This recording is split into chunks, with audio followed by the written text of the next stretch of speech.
예, 수요일 묵상의 시간입니다.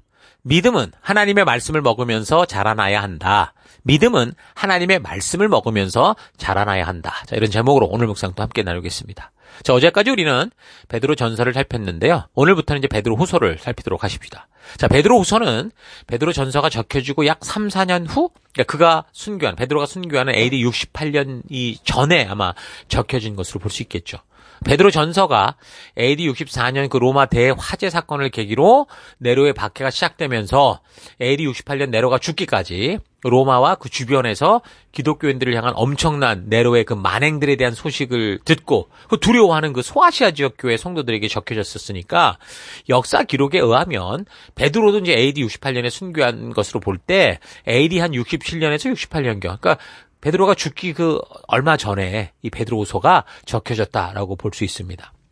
베드로 전서를 통해서는 우리가 외적인 고난들을 대하는 성도들의 태도, 그래서 우리 성도가 가져야 될 소망에 대해서 말했다면 이 베드로후서를 통해서는 내적인 환란, 즉 심각한 배교와 또 그런 혼란한 시기에 교회 안에서 좀 거짓 교사들이 가르치는 잘못된 것들에 대해 책망을 하고 경고하고 그 잘못된 가르침을 바르게 잡는 그런 일을 하는 걸, 그런 이야기가 나온 것을 볼 수 있습니다.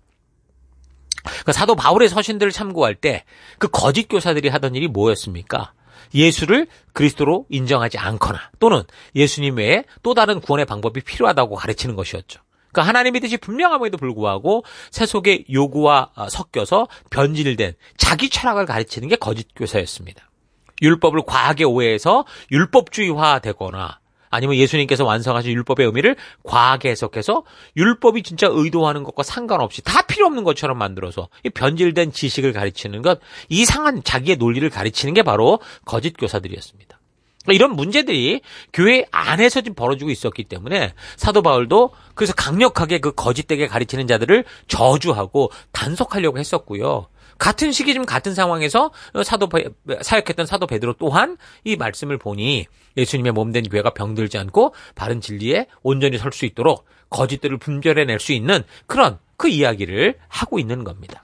그러니까 사도 바울도 그가 그리스도의 재림이 곧 있을 것이 아니다라는 사실을 깨닫게 되면서 뭐에 집중했다고 그랬습니까? 하나님이 세우신 교회, 새 언약에 대해 바르게 알게 됐고 그래서 그 교회를 끝까지 사랑하며 올곧게 세우려고 했었죠. 그러니까 똑같이 사도 베드로 또한 이런 사실을 깨닫게 되면서 그 올곧은 교회의 중요성을 알게 되는 거예요. 새 언약의 이 기둥이 되는 이 하나님의 나라가 이 땅 가운데 이루어지는 이 교회의 중요성. 그래서 끝까지 이 교회가 사람들이 어떤 이 철학이나 어떤 유행에 쓰는 게 아니라 말씀 위에 바르게 세우려고 하는 거.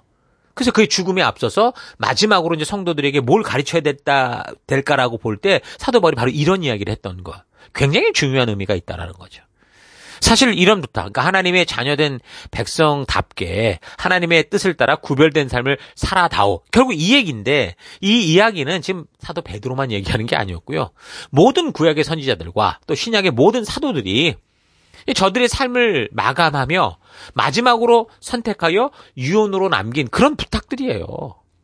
그러니까 세속, 그 가나안을 변화시킬 자로 우리가 분을 받았는데 그 세속에 물들어버리고 저들의 탐욕과 욕심의 삶을 오히려 닮아가게 되는 이 세대 풍토들 속에서 흔들리지 않는 말씀의 길을 걷는 삶을 살아가기를 소망하는 그게 이제 하나님의 뜻이고 사도들의 마음이었던 거죠. 곧 하나님의 마음이 담긴, 의도가 담긴 그 내용이 바로 그래서 베드로 후서다. 이건 어떻게 보면 사도 베드로의 유서와 같은 거라고 볼 수도 있겠죠. 자, 이런 배경을 잊지 말고 본문을 우리가 읽어가야 됩니다. 그래서 본문을 좀 살펴보면 1장 1절에서 3절까지 봉독하겠습니다. 예수 그리스도의 종이며 사도인 시몬 베드로는 우리 하나님과 구주 예수 그리스도의 의를 힘입어 동일하게 보배로운 믿음을 우리와 함께 받은 자들에게 편지하노니 하나님과 우리 주 예수를 알므로 은혜와 평강이 너에게 더욱 많을지어다. 그의 신기한 능력으로 생명과 경건에 속한 모든 것을 우리에게 주셨으니 이는 자기의 영광과 덕으로서 우리를 부르신 이를 알므로 말미암음이라. 아멘. 자, 우리 신앙에서 정말 중요한 것은 뭡니까? 우리를 부르신 그분이 누구냐? 그 바르게 그분을 알아가는 거예요. 그러니까 이 세상 속에 지금 수많은 우상들이 있다고요? 왜 그렇습니까? 다 자기를 창조하신 그분, 그 하나님이 누구신지를 모르니까 그러나 하나님이 누군가 자기를 창조했다라는 걸 알게 하셨기에 그걸 듣다가 오해하고 그분이 누군지 모르니까 자기 생각대로의 그런 우상들을 만들어내는, 그러니까 자신이 상상하고 기대하는 그런 신들을 만드니 금송아지를 비롯해서 너무나 많은 우상들이 이 땅 가운데 존재하고 있는 거예요. 미신이 뭡니까? 미신은요, 그냥 아무것도 모르고요, 천지신명 누구든 좀 나를 주목해달라, 나를 도와서 내가 좀 유익한 대로 가게 해달라, 이거를 이루어주는, 그게 이제 그걸 믿는 게 미신인 거예요.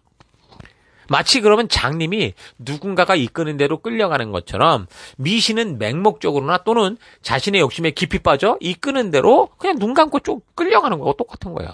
자, 그러니까 우리가 교회를 다니고 예수를 믿는다고 하면서도 하나님의 진심을 모르고 예수님의 마음도 모르고 성령님이 어떤 분이신지조차 바르게 알지 못한 채 그냥 자기가 생각한 대로 믿고 있다면 그것 또한 너무도 확실한 미신이 될 수 있죠. 교회 안에 있는데 같은 예배를 드리고 같은 찬송을 부르고 같은 설교를 듣는데 그들이 생각하는 하나님이 다르기 때문에 그들은 예배 안에서 미신 숭배, 우상 숭배를 하고 있는 거예요. 그게 이사야 1장에서 하나님이 책망하시는 바로 그 얘기 아닙니까? 그래서 오늘날 교회 안에서도 이런 충분한 미신 숭배가 너무 많다라는 거 우리가 잘 기억해야 됩니다.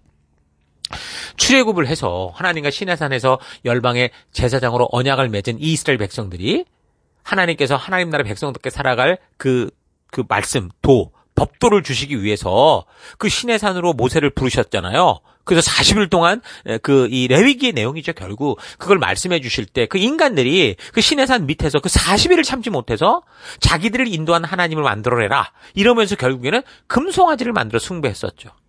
그러니까 하나님이 계시하여 알게 하시는 그 하나님이 누구신지를 확실히 모르니까, 구원받은 백성임에도 그 하나님이 누군지를 모르니까 각자 자기 자신이 생각하는 하나님, 그 금송아지 우상을 만들어내는 거예요. 그리고 그런 우상들은 전부 다 자기가 기대하며 결국 자기의 만족과 유익을 충족시켜주는 그런 존재가 되는 거죠. 그래서 하나님을 바르게 아는 것이 바른 믿음의 길을 걷게 한다는 거 잊지 마십시오. 어느 시대를 막론하고 가장 강한 교회, 강한 성도는 하나님이 누구신지를 계시된 성경을 통해 바르게 아는 교회, 바르게 아는 성도입니다.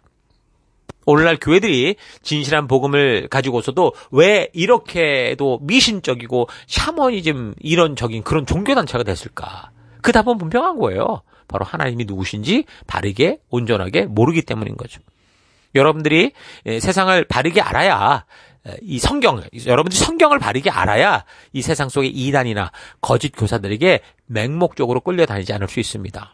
성도가 강단에서 말씀을 전하는 목사에게 괜히 아무 일이나 딴지 걸고 뭐 그럴 필요는 없지만, 목사님이 만약에 강단에서 성경에도 없는 말도 안 되는 자기 철학을 얘기하고 그런 것만 얘기하는데 하나님의 종이 말씀하신다 이러면서 따라가면 안 된다는 거예요. 그래서 성도가 되면 가장 먼저 할 일이 뭐냐? 분별력을 가져야 되는데 다른 방법이 없어요. 성경 말씀을 역사의 순서를 따라 바르고 빠르게.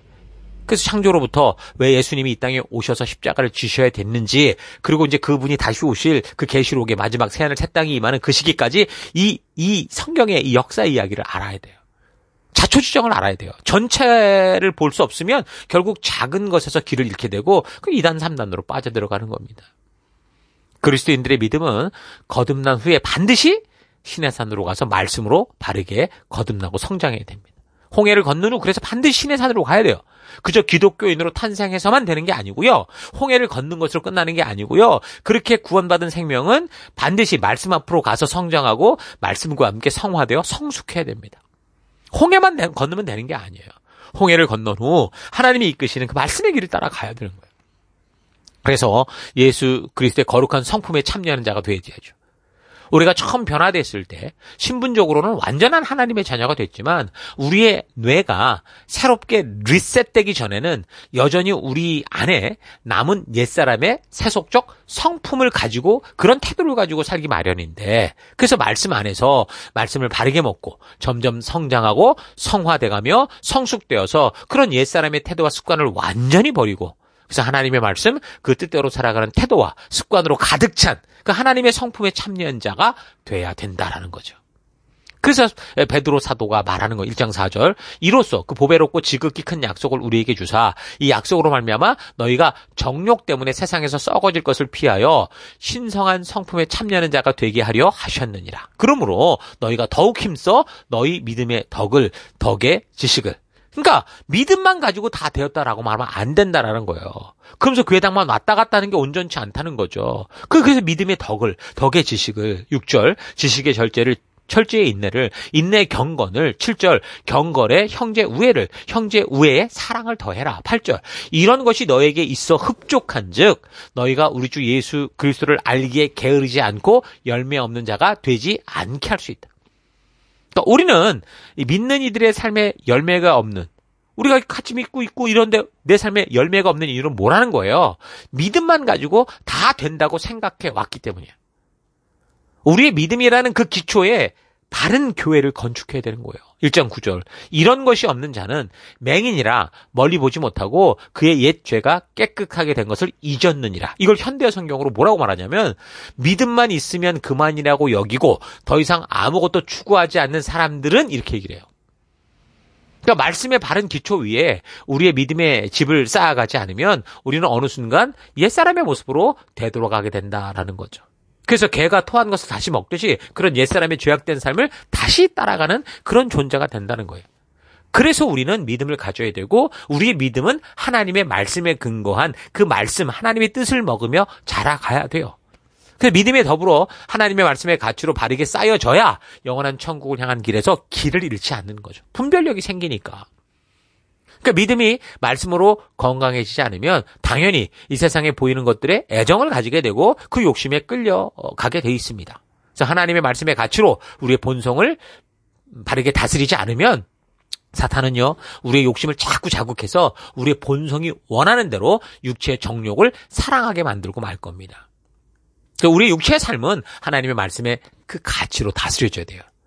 우리가 살아가는 이 세상의 삶을 베드로는 뭐라고 그래서 그렇게 얘기했냐면 장막의 삶이다. 텐트에 사는 삶이다라고 말합니다. 캠핑 같다 그 말이에요.